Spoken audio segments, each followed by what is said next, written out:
Hey, everybody, we're back. Joel Goldberg, Casey Wright, Chief of Staff, Kansas City. Full disclosure, my plan on my first off day in 17 days was to get into Chief of Staff, and then everything snowballed. So the beauty of technology, but the negative is I still haven't seen Casey. And everybody thinks we hang out like every day. I don't even remember the last time I saw you. How you doing? I'm good, but there's no snowball today. It's actually sunny skies for once here in Kansas City. So lovely day. I was hoping to see you in person. This is better than nothing. No, it's better than nothing. And I'm just happy to see nice weather because we just finished up a road trip in Cleveland, New York, and Detroit, none of which typically have great weather in April. And that was the case. It was cool. It didn't rain a whole lot, but cold, cool to cold all the time. But the topic I wanted to talk about this month, which was really not meant to be self-promotion for my books, but it'll sound like that, which is fine too, is small ball. Yes, you too can buy small ball, big dreams anywhere you want, small ball, big results. But that's not what I was saying. I thought it'd be a good topic because in the long haul of a baseball season, oftentimes what you'll hear teams say when they struggle, and they all will, is you got to do the little things right. You know, if you could just focus on the little things, that oftentimes can help you push to the big things. And the Royals are already experiencing that. I'll talk about that in a minute. But how about for you in your world and recruiting and jobs? I mean, we can be so paralyzed by the news that's going on around us, whether we like it, we dislike it, the divisiveness of today, the politics. You and I do a really good job of staying out of all of that, which makes our jobs, I think, easier. But look, not everybody's happy, and oftentimes the money's not what people want it to be, or they're affected by things. So what are the little things in the work world that people can do when things aren't going their way? Yeah, we always talk about control what you can control. I mean, that's kind of how we end almost every one of our all company Monday morning meetings. You know, I was taught years ago about the sales funnel. It's the stuff that you do at the very beginning stages, to the middle stages, to the final stages. The bottom of the funnels, you know, where deals are closed. That's when in our business people are hiring, you know, job offers are being extended, accepted, et cetera. But we can't control, you know, when companies are going to hire. We can't control whether or not someone's going to accept a job offer. Obviously, we can encourage and we can provide all the information necessary, but we can control the beginning of the pipeline. We can control how many people we interview. We can control how often we're submitting resumes to our clients. If we do that and we don't worry about the factors that we really can't impact, usually we're going to put ourselves in the right position to succeed down the road. And I think that's definitely the same with baseball too. You're not going to always get up there and say, yeah, I'm going to walk out there today and hit a grand slam. Well, you can't control if there's three guys on base before you're at the bat, but you can control if you're swinging at pitches outside the strike zone. You can control if, you know, you have the right mentality to just go out there and compete at every at bat, every defensive play. And that's how we look at it too, is control the factors you can and don't let the other things bother you and wear you down. Yeah. And it's, I think that those things play best when you're dealing with adversity. It's hard to swing for the fences, so to speak, when everything is going against you. And then oftentimes you're reaching because you're angry or you're trying to make it all up at once. I mean, you go back to the pandemic, right? Like there were things that you couldn't do. So what could you do? And that's the control of the controllables.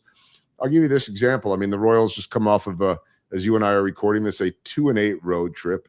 They finished a 17 days stretch of 17 games, 3 cities, 10 games. They win 2 of them. Their offense was nothing. And when that stuff happens in June or July, you just push through it. When it happens in April and it's your first month, it's all everyone's talking about. And they had to mentally say, let's just focus on the basics here. As all the noise around them was, oh, the season's already over, which was absurd to me, by the way, because it's the equivalent of having played 2 NFL games.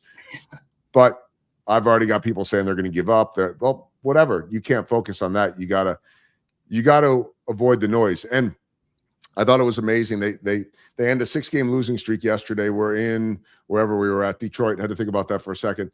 And before the game, Mark Canha, who is new to the Royals, but he's been around the league a long time, said, we're going to get out of this by just doing something little, by doing something small. And at the end, he said, I knew we were going to get out of this by doing, I think he called it a grindy type of win. But here's the 10th inning. And first off, they grinded off against the best pitcher in baseball, and they got a couple of runs and knocked him out early, which kept them in the game.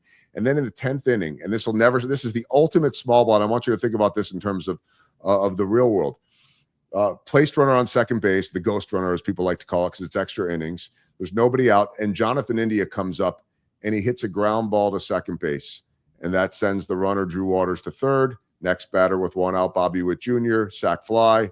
He scores. Royals hold him. They end the streak by not having a hit in the 10th inning and scoring the run. And Jonathan India, if you look at the box score, will get no credit for anything because you don't get a sacrifice on that, which means you do get penalized in a bat. You don't get a hit, so your batting average goes down. There's no run. There's no RBI.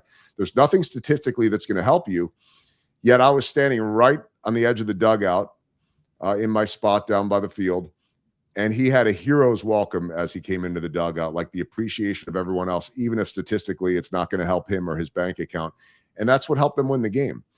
What are little things that you could do when things aren't going your way at work, in the real world, or you're looking for that job and you can't seem to get anything and you're either ready to give up or you're ready to go do something crazy? What can you do to help yourself? The number one thing you can control is your attitude. People are down in the dumps and they're quick to point to a political environment or the economic environment. You can't control those things. You can control how you look at it. You can control your outlook. In our position, you might not make the placement. You might not close the deal. You can be a good supporting cast. You can help your team. You can celebrate your teammates' victories.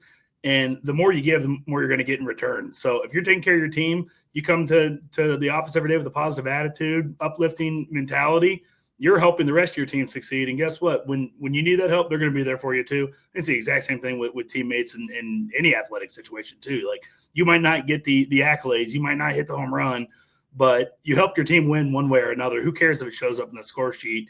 What's good for one's good for all when you come at it with a team mentality, for sure.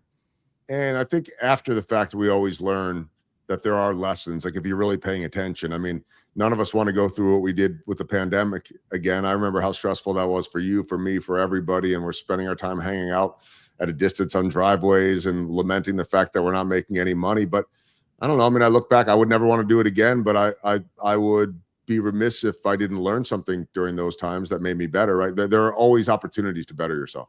Learn how to pivot. It was a new experience for every single one of us. We could have just put our head in the sand and pretend like it wasn't happening and forget about it, or you can try to make the most out of it. I mean, the truth is, we've talked about this a bunch, but you and I made a lot of new friends during that time frame. We had neighbors that we've lived by for years and years that we'd had very little, if any, interactions with, but all of a sudden you and I are sitting down our driveways and have a fire pit, and it's like moths to the fire. They're like, hey, well, I haven't talked to anybody in a month. Might as well go talk to these knuckleheads down the road from us. And now we got lifelong friends and business associates and clients out of it too. So it's good stuff. So there are always lessons to learn. And I like what the Royals say too. And I'll give you the final word on this, that, you hear their manager, Matt Quatrero, or most of them, they're pretty seasoned. They know how to do this. Of like, can't control yesterday. Can't worry about tomorrow. It's all about today. That is so boring, but there's a reason why it works, right?